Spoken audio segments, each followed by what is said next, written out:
하나님의 음성에 귀를 기울여야 됩니다. 여러분, 내 마음에서 일어나는 내 생각에 귀를 기울이지 마시고 또 세상의 잡다한 소리에 귀를 기울이지 마시고 우리는 하나님의 음성에 귀를 기울여야 됩니다.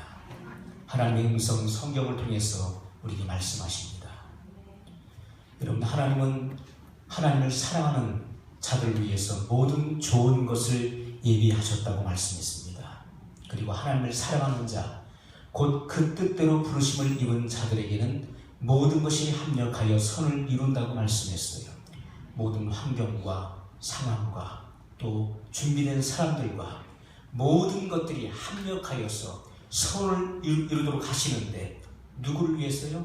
하나님을 사랑하는 자들을 위해서. 하나님을 사랑하는 자들을 위해서는 온갖 좋은 것들이 예비되어 있습니다. 여러분, 자기의 자식보다도 백세 얻은 사랑하는 독자 이삭보다도 하나님을 더 사랑했었던 아브라함, 자기 목숨보다도 하나님을 더욱더 사랑했었던 그 아브라함을 위해서 하나님은 어린 양을 준비해 놓으셨다는 것입니다. 하나님은 자기를 사랑하는 자를 위해서 온갖 좋은 것들 예배해 놓으시는 하나님이십니다. 여호와 이레 하나님, 누구를 위한 것입니까? 하나님을 사랑하는 자들을 위한 것입니다. 여러분, 우리는 과거의 죄 때문에 하나님과 원수되었던 사람들이었습니다. 하나님께서 가장 싫어하시고 가장 경멸하시는 것이 바로 죄라고 하는 것입니다. 하나님은 죄를 참아 볼 수 없습니다. 우리의 죄악이 하나님과 우리 사이를 내었다고 성경은 말씀하고 있습니다.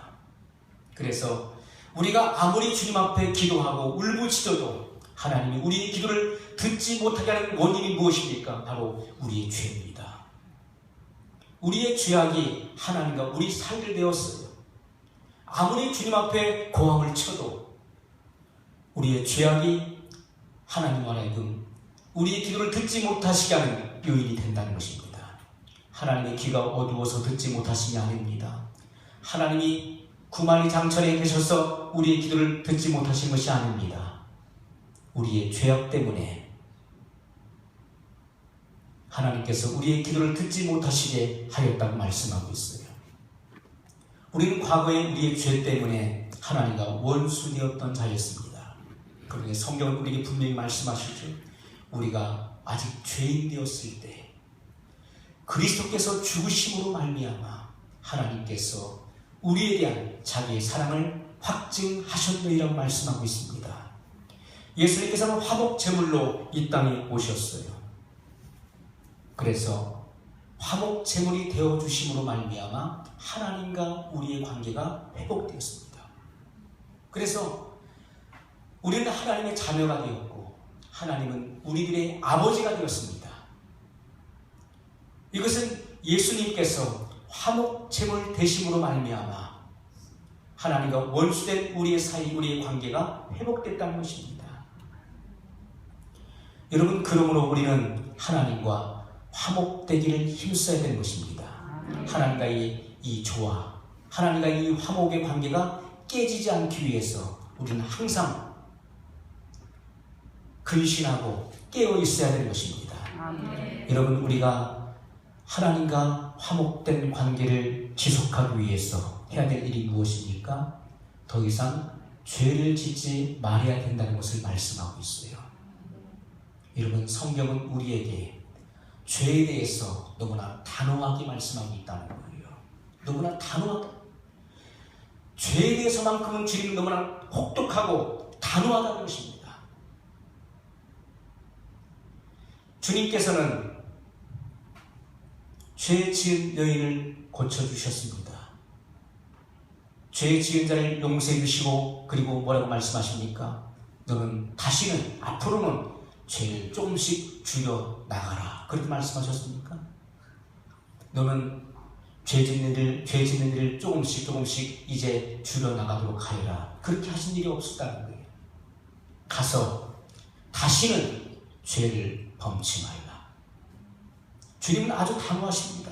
죄를 끊어버리라고 말씀하고 있어요. 죄에 대해서는 피 흘리기까지 싸우라고 말씀하십니다. 점차적으로 주력하라고 말씀하지 않으셨다는 거예요. 만일 내 눈이 너를 범죄케 하거든 빼버리라. 내 손이 너를 범죄케 하거든 잘라버리라. 내 발이 너를 범죄케 하거든 찍어버리라. 성한 두 눈과 두 손과 두 팔을 가지고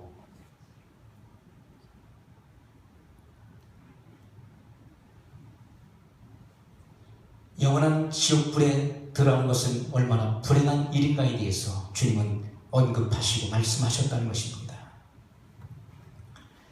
여러분, 우리가 하나님과의 관계를 유지하기 위해서, 화목된 관계를 유지하기 위해서는 우리가 해야 될 것이 두 가지가 있다는 것입니다. 첫 번째는 죄를 범치 말라는 것입니다. 자, 또 한 가지는 뭡니까? 주님의 계명을 지켜야 된다라고 말씀하고 있어요. 우리가 요한 1서 2장 3절로 6절의 말씀을 같이 읽어보겠습니다. 2장 3절 6절입니다. 우리가 그의 계명을 지키면 이로써 우리가 저를 아는 줄로 알 것이요 저를 아노라 하고 그의 계명을 지키지 아니하는 자는 거짓말하는 자요 진리가 그 속에 있지 아니하되 누구든지 그의 말씀을 지키는 자는 하나님의 사랑이 참으로 그 속에서 온전케 되었나니 이로써 우리가 저 안에 있는 줄을 아노라. 저 안에 거한다 하는 자는 그의 행하시는 대로 자기도 행할지니라. 저를 아노라 하고, 우리가 하나님을 안다 하지요. 저를 아노라 하고 그의 계명을 지키지 아니하는 자는 거짓말하는 자요. 여러분, 남을 속이고 자기 자신을 속일 뿐만 아니라 하나님도 속이려고 하는 사람이다. 저는 거짓말하는 자다. 진리가 그 속에 있지 않다라고 말씀하고 있다는 것입니다. 우리가 하나님과의 화목을 유지하기 위해서는 주님이 우리에게 주신 계명을 지켜야 된다고 말씀하고 있어요. 오늘 7절에 보십시오. 사랑하는 자들아, 내가 새 계명을 너희에게 쓰는 것이 아니라 너희가 처음부터 가진 옛 계명이니 이 옛 계명은 너희의 들은 바 말씀이거니와. 여러분, 사도 요한은 성령의 감동으로 그리스도인들에게 말씀합니다. 사랑하는 자들아. 여러분, 사도 요한은 주님의 사랑을 받았던 제자였습니다. 그래서 그의 사랑을 알고 그 사랑을 표출하고 표현하고 있는 것입니다. 여러분, 오늘 이 서신을 받는 모든 사람들은 바로 사랑의 대상이에요. 주님의 사랑의 대상이에요. 사랑하는 자들아, 이렇게 말씀하고 있어요. 여러분, 마치 주님께서 사랑하는 자녀들을 대하듯이 오늘 이 말씀으로 우리를 교훈하고 권면하고 있다는 말씀입니다. 자, 오늘 사도 요한을 통해서 주님께서 하시는 말씀이 무엇입니까? 내가 쓰는 이 내용이 새 계명이 아니다. 바로 옛 계명이다. 새 계명이 아니다고 했다가 다시 새 계명을 너희에게 쓴다. 또 이렇게 말씀하고 있어요. 내가 새 계명을 너희에게 쓰는 것이 아니라 너희가 처음부터 가진 옛 계명이다. 이 옛 계명은 너희의 들은 바 말씀이거니와 다시 내가 너희에게 새 계명을 쓰노니 저희에게와 너희에게도 참된 것이라. 무슨 말씀입니까?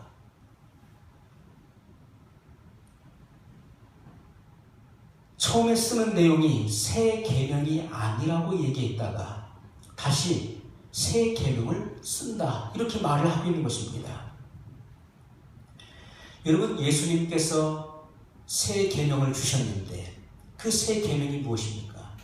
사랑입니다. 새 계명은 사랑이에요. 그런데 옛 계명은 무엇입니까? 모세의 율법을 말하는 것이죠. 그럼 모세의 율법의 근본적인 정신은 무엇입니까? 바로 그것도 사랑이라고 하는 것입니다.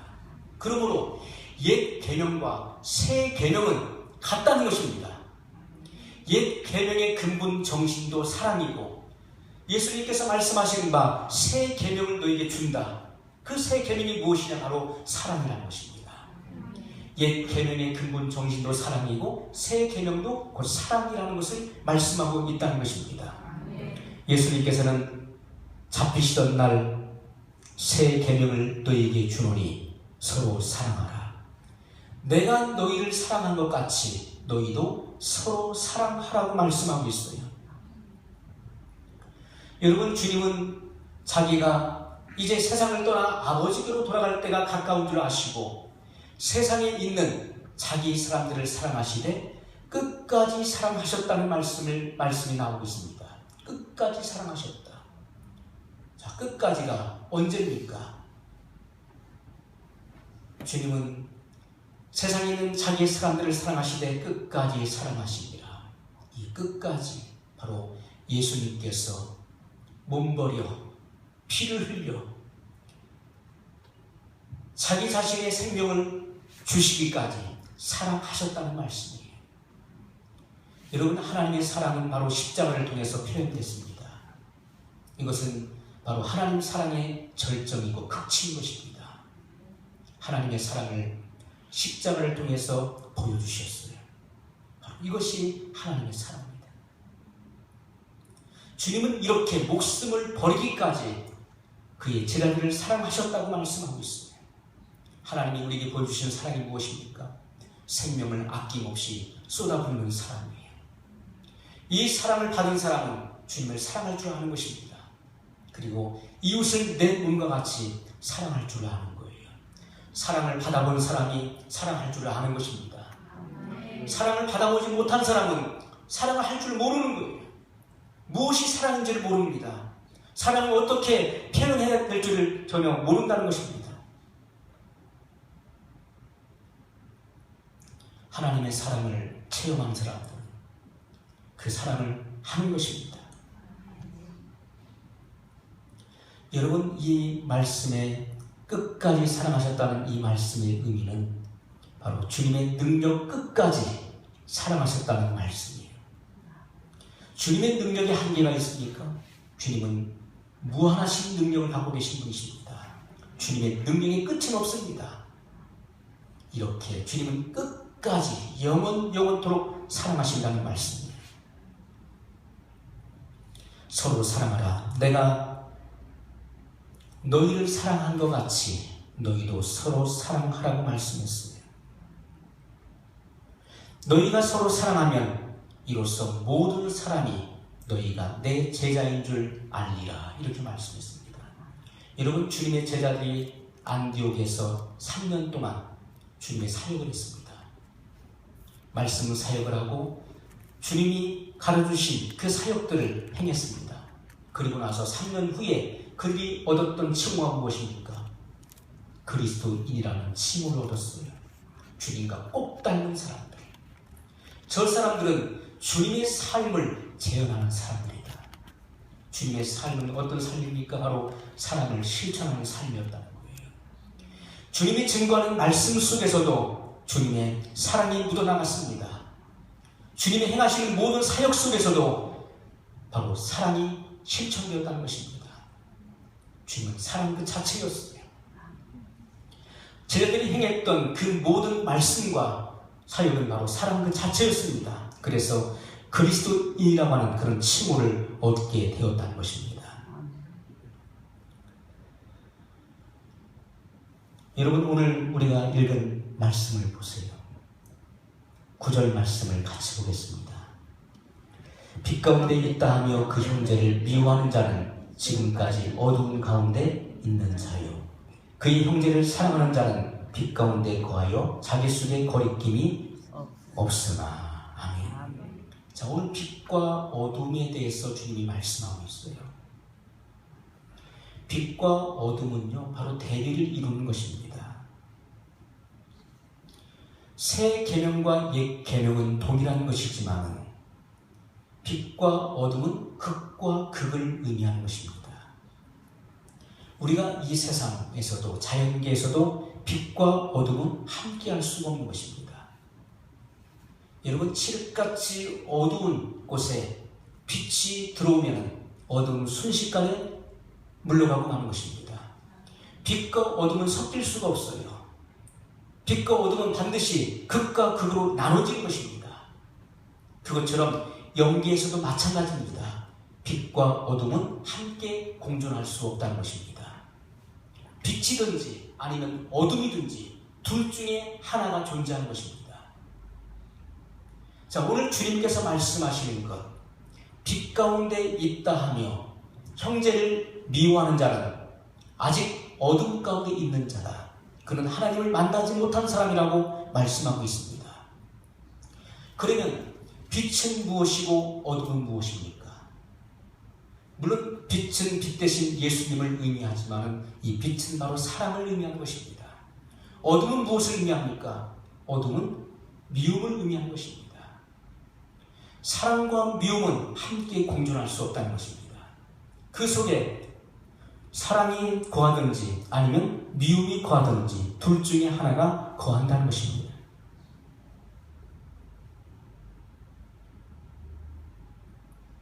성경은 우리에게 분명히 말씀하십니다. 하나님을 빛으로 말씀하시고 하나님을 떠난 죄를 가리켜서 어둠 가운데 속한 자라고 분명히 말씀하고 있다는 것입니다. 여러분, 우리가 어둠에 묻히면 사물을 분별하지 못합니다. 그리고 헤매게 되죠. 영적인 상태도 마찬가지입니다. 우리가 어둠에 묻히게 되면 우리는 영적인 사물을 전혀 분간하지 못해요. 그리고 우리의 다름질은 향방 없는 다름질이 될 수밖에 없습니다. 방향성이 없는 다름질은 결국 상을 얻지 못하게 되는 것입니다. 상을 얻기 위해서는 질서가 있는 것입니다. 반드시 룰이 있는 것입니다.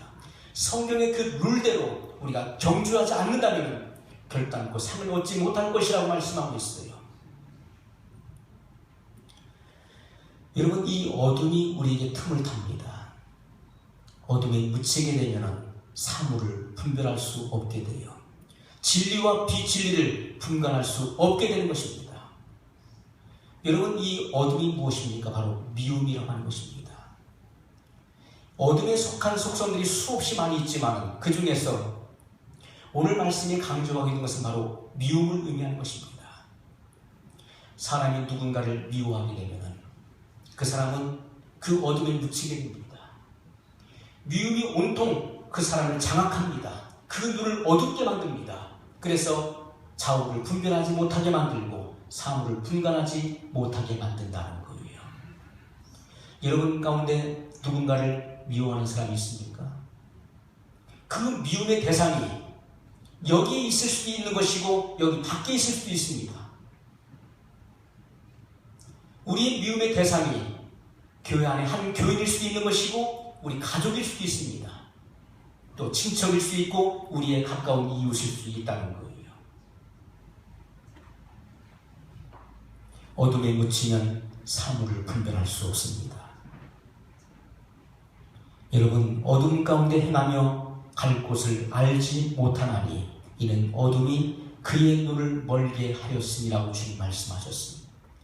어둠이 우리의 눈을 멀게 하는 것입니다. 영안이 어두워진 것도 바로 미움입니다. 누군가를 미워하게 되면 우리의 영안은 즉시로 어두워질 수밖에 없다는 것입니다. 여러분, 사탄은 우리로 하여금 빛 가운데로 나가지 못하게 만듭니다. 왜냐하면 우리 속에는 이 더러움의 어둠의 정체가 드러날 것이기 때문에 빛 가운데로 나가지 못하게 한다고 말씀하고 있습니다. 여러분, 우리가 고린도후서 4장 4절에 보세요. 이 세상 신이 믿지 아니하는 자들의 마음을 혼미케 하여 그리스도의 영광에 복음의 광채가 비치지 못하게 하니 그리스도는 하나님의 형상이니라고 말씀하고 있습니다. 여러분, 그리스도의 복음의 영광의 광채가 우리 마음에 비치지 못하게 하는 것은 무엇입니까? 바로 어둠입니다. 이 세상 신, 마귀는 믿지 않는 자들, 그리고 하나님 말씀에 불순종하는 자들의 심령 속에서 활동하고 기생하고 역사하는 것입니다. 그리고 이런 미움을 통해서 어둠의 속성을 통해서 우리의 눈을 멀게 합니다. 그 진리를 받지 못하게 하는 것입니다.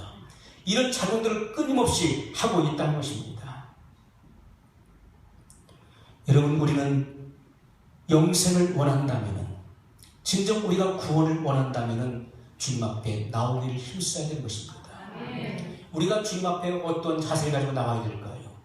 죄에 대한 경각심, 죄를 두려워하는 마음, 죄를 안타까운 마음을 가지고 죄에 대한 통회의 심령을 가지고 주님 앞에 나와야 되는 것입니다. 그리고 내 속에 무엇이 있든지 그것을 주님 앞에 쏟아놔야 되는 것입니다. 그럴 때 우리는 주님으로부터 긍휼히 여김을 받게 되는 것입니다. 여러분, 하나님의 말씀의 빛이 조명될 때 우리의 의식 깊은 곳까지 말씀이 도달해야 되는 것입니다. 그래서 우리 속에 있는 그 죄를 깊이 있게 인식해야 된다는 거예요. 죄를 깊이 인식할 때 비로소 자기 성찰이 이루어지는 것입니다. 그때 우리는 죄를 버리게 됩니다. 죄에 대한 깊은 통회가 이루어지는 것입니다. 여러분, 죄에 대한 깊은 인식이 있지 않으면 결단코 통회하는 마음이 일어나지 않는다는 거예요. 예수님을 믿는 사람들은 누구나가 다 빛 가운데 있다고 생각을 합니다. 여러분, 안 그렇습니까? 여러분 자신이 빛 가운데 있다고 생각을 하죠. 난 빛 가운데 행한다. 그런데 여러분, 오늘 말씀은 뭐라고 합니까? 형제를 미워하는 자는 여전히 어둠 가운데 거하는 자라고 단언하고 있다는 것입니다. 너희가 예수님을 믿는다고 해서 빛 가운데 거하는 자냐? 그럴 수 없다는 것입니다.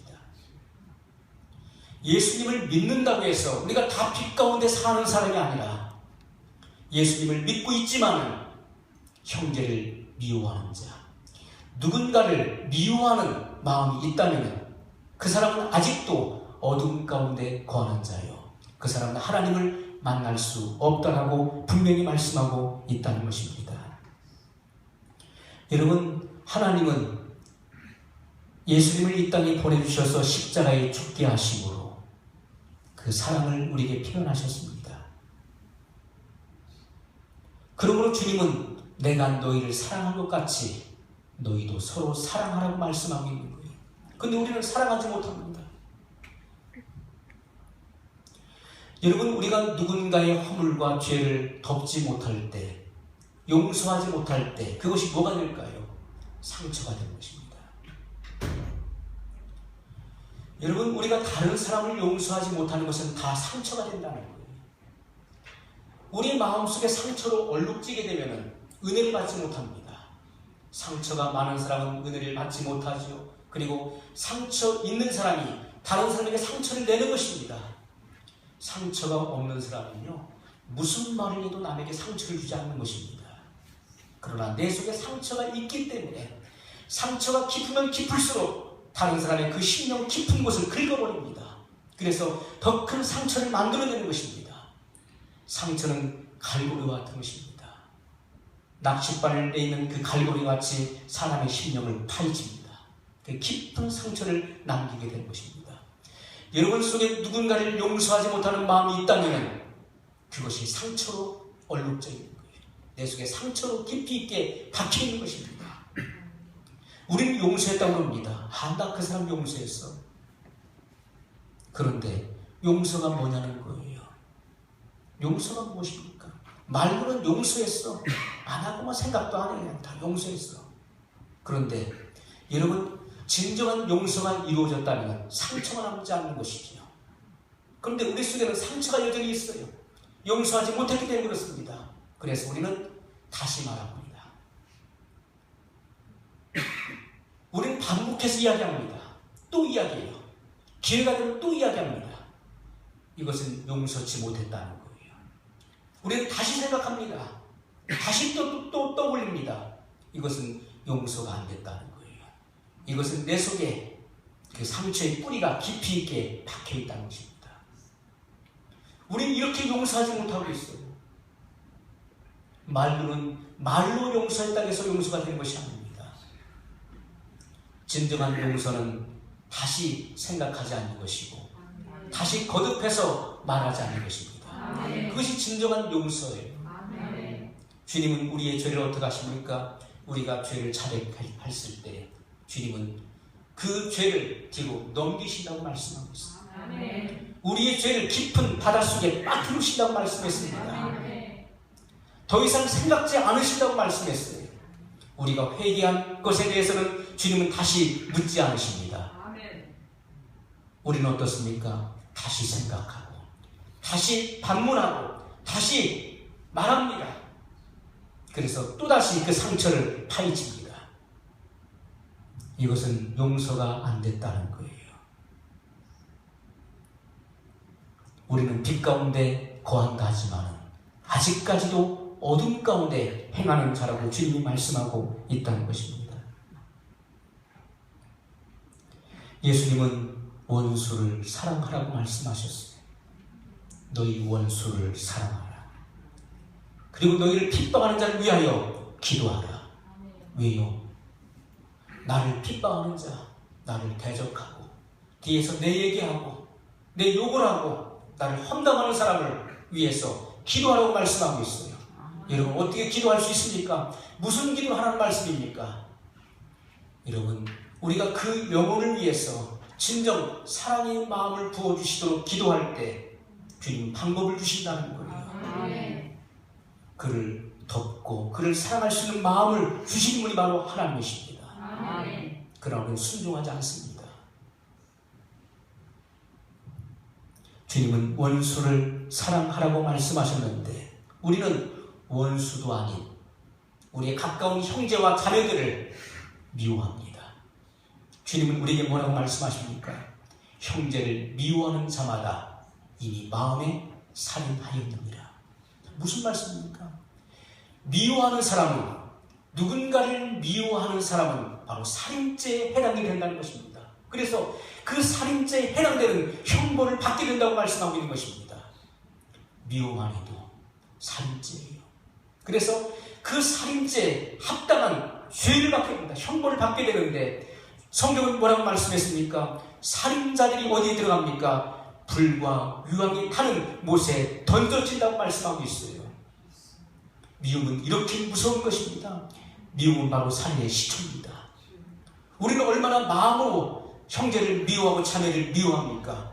우리는 수없이 많이 살인을 저지르고 있어요.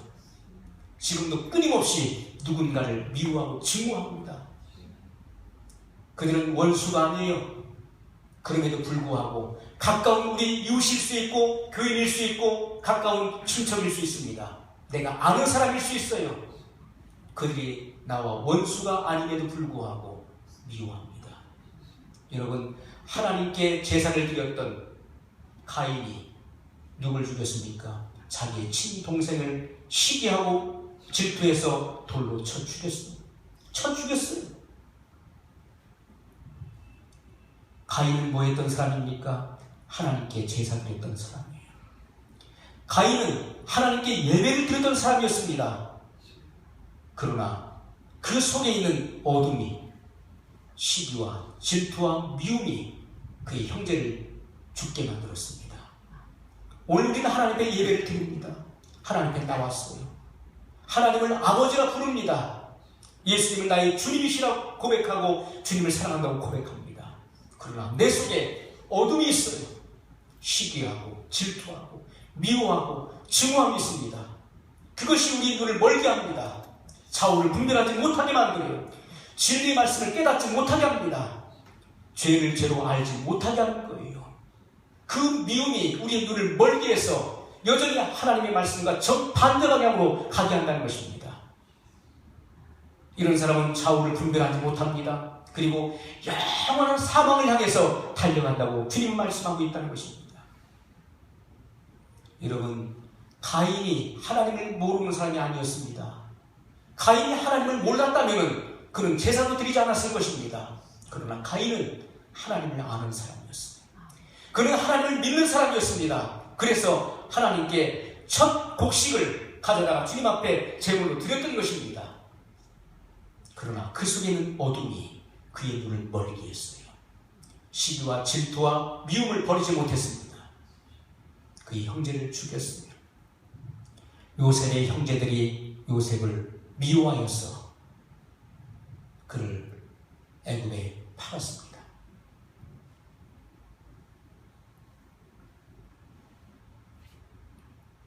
우리는 얼마나 신앙생활을 하면서 신앙생활을 함께하는 우리 형제 자매들 가운데 우리가 얼마나 미워하고 질투하고 시기하고 사소한 것에 목숨을 걸고 분쟁하는 일들이 얼마나 많은지 모릅니다. 여러분, 한국 교회뿐만 아니라 전 세계의 모든 교회가 몸살을 앓고 있는 거예요. 멀리 있는 사람도 아닙니다. 예수님을 안 믿는 사람도 아니고 나를 핍박하는 사람도 아니에요. 우리는 그리스도 안에서 한 형제요 자매입니다. 그리스도의 피를 나눈 자들이에요. 그럼에도 불구하고 우리는 교회 안에서도처럼 서로 분쟁합니다. 서로 미워하고 서로 시기하고 질투하고 서로 여러분 이런 미움을 주님 앞에 고백하지 않고 내놓지 못함으로 말미암아 우리 눈이 멀었어요. 눈이 멀었기 때문에 주님의 사랑을 깨닫지 못하는 거예요. 하나님께서 얼마나 그 큰 사랑으로 나를 덮으셨는가를 우리는 전혀 생각지 못합니다. 여러분, 1만 달란트 빚진 사람이 자기에게 100데나리온 빚진 자를 용서하지 않았잖아요. 우리는 이 크고 놀라운 용서를 받았음에도 불구하고 죄를 탕감받았음에도 불구하고 지극히 미미한 것, 사소한 것, 아무것도 아닌 것, 목숨 걸 필요도 없는 것에 우리는 목숨을 걸고 있다는 거예요. 우리 눈이 멀었어요. 여러분, 그래서 마귀는 우리로 하여금 빛 가운데 나오지 못하게 하는 것입니다. 빛은 무엇입니까? 바로 하나님의 말씀이 예수 그리스도이십니다. 아멘. 여러분, 빛이 조명되는 것마다 어둠의 결박은 끊어지고 나가는 것입니다. 아멘. 하나님 말씀을 통해서 우리는 책망을 받아야 됩니다. 아멘. 잘못된 부분들에 대해서 말씀을 도려내야 되는 것입니다. 아멘. 여러분, 여기 단단한 바위가 있고 여기에 살코기가 있어요. 칼을 가지고 두 개를 쓸어낸다고 했을 때 여러분 어떤 느낌이 들겠습니까? 칼을 가지고 살코기를 베면은 그냥 잘라져 나갑니다. 원하는 대로 그냥 요리할 수 있어요. 마음대로 잘라낼 수 있습니다. 그런데 돌은 어떻습니까? 안 잘라지는 거예요. 안 잘라져요. 여러분, 우리 마음이 부드럽고 겸손하고 주님께서 내게 무슨 말씀하시든지 그 말씀에 듣고자 하고 순종하길 원하는 사람들은 살코기와 같은 마음이에요. 그런 사람들은 수술을 받습니다. 회복이 되는 것입니다. 그러나 돌같이 단단한 완고하고 강팍한 마음은 어떻습니까? 하나님 말씀이 전혀 작용이 안 되는 것입니다. 말씀이 선포돼도 그 말씀이 우리 안에서 작용을 할 수 없는 거예요. 왜요? 돌같이 단단하기 때문에 그렇습니다. 그래서 오늘날 우리가 주님의 음성을 들을 때 너희 마음을 강팍하게 하지 말라고 주님 말씀하고 있잖아요. 아멘. 우리 마음속에는 이 돌같이 굳어진 마음들을 비워야 됩니다. 아멘. 겸손해져야 되는 것입니다. 아멘. 하나님의 음성을 듣는 사람은 하나같이 겸손한 사람들입니다. 아멘. 주님 앞에 우리 자신을 겸비하게 해야 되는 것입니다. 아멘. 그럴 때 하나님의 음성이 우리 속에 들려온다는 것입니다. 아멘. 여러분, 말씀을 통해서 책망을 드려야 돼요. 아멘. 충고를 받아야 되는 것입니다. 아멘. 갈라디아서 4장 16절에 보니까 바울이 갈라디아 교인들에게 그렇게 말을 합니다. 내가 너에게 참된 말을 함으로 원수가 되었느냐. 바울이 갈라디아 교인들에게 참된 말을 했어요. 그랬더니 그것을 어떻게 합니까? 곱깝게 여겼다는 거예요. 참된 말을 함으로 너희가 나와 원수가 되었느냐. 여러분, 우리는 서로 너그럽게 해야 됩니다. 아멘. 서로 자비롭게 해야 됩니다. 아멘. 그럴 때 화목이 이루어질 수 있어요. 아멘. 주님의 십자가의 피를 헛되이 받지 말라고 주님 말씀하고 있습니다. 아멘. 여러분, 예수님께서는 분명히 형제를 미워하는 사람은 살인자와 같은 심판을 받을 것이라고 분명히 말씀하셨다는 것입니다. 그래서 예물을 제단 앞에 드리기 전에 먼저 형제와 화목하라고 말씀했어요. 네가 예물을 제단 앞에 드리려고 하다가 형제와 불화한 것이 생각나거든. 예물을 제단 앞에 놓고 가서 형제와 화의하고 그리고 와서 예물을 드리라. 그래야 그 예물이 온전한 예물이 되어서 하나님이 연락하신다는 것입니다. 우리는 죄를 짓고도 그냥 주님 앞에 바치면 받으실 줄로 생각을 합니다. 그러나 주님이 연락하지 않으신다는 거예요. 하나님은 우리가 화목제물이 되길 원하십니다. 진정한 화목제물. 그럴 때 하나님의 그 예물을 연락하신다고 말씀하고 있습니다. 여러분, 순간순간 우리 마음속에 미움이 싹틉니다. 순간순간 우리 마음속에 치고 들어옵니다. 그때 우리는 소스라치게 놀라야 돼요. 내 마음속에 미움이 틈탈 때 우리는 경각심을 가져야 됩니다. 그리고 그 미움을 벗어버리고 우리는 빛이신 주님 앞에 나와야 되는 것입니다. 그리고 주님 앞에 그 죄를 자백해야 돼요. 예수님께서는 우리에게 새 계명을 주셨습니다. 서로 사랑하라. 내가 너희를 사랑한 것 같이 너희도 서로 사랑하라고 말씀하셨어요. 예수님은 사랑을 실천하셨습니다. 우리도 서로 사랑할 때 우리가 주님의 제자인 것을 모든 사람들이 알게 될 것입니다. 여러분, 오늘 우리는 어떻습니까? 내 자식은 품어요. 내 자식이 아무리 잘못했어도 내 자식은 품습니다. 우리 가족이기 때문에 품는 것입니다. 그런데 내 가족이 아니기 때문에 품을 수 없는 거예요. 내 자식이 아니고 내 부모가 아니기 때문에 품을 수 없는 것입니다. 이것이 바로 이기적인 거예요. 우리는 자식을 품으면서도 교인은 못 품어요.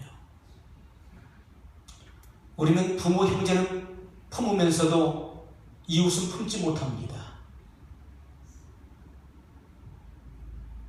주님은 하나님과 원수된 나를 품어주셨는데 나는 원수를 품지 못하고 원수도 아닌 우리의 이웃을 품지도 못하고 있다는 것입니다.